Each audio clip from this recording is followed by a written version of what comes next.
That I found by going through the area and looking, Yeah. the houses were pretty generic. They were frame clapboard houses, Yeah. but the barns reflected the ethnic background of the family.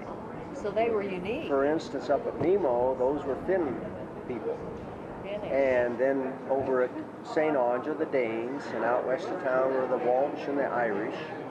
And so you find those characteristics in the barn. The Finns built a barn where the upper log cupped over the lower log, and that way they didn't need any chinking.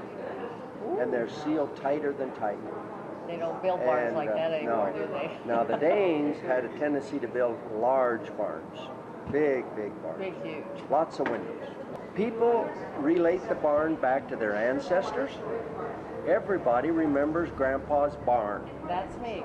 The kids a lot of times remember looking for the kittens that the old mama cat hid in the barn. On a rainy day, barn was a fantastic place to play. Yes. So everyone kind of relates back. And then too, the barns were the hub of the farms. There's several things I think that fascinate people. One is the different designs, the different styles of barns.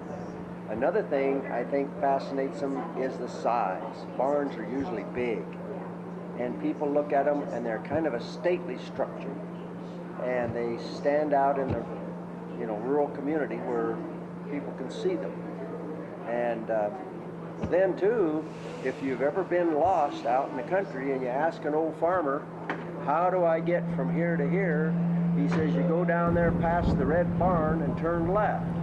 And they were landmarks that many people identified, with that part of the community.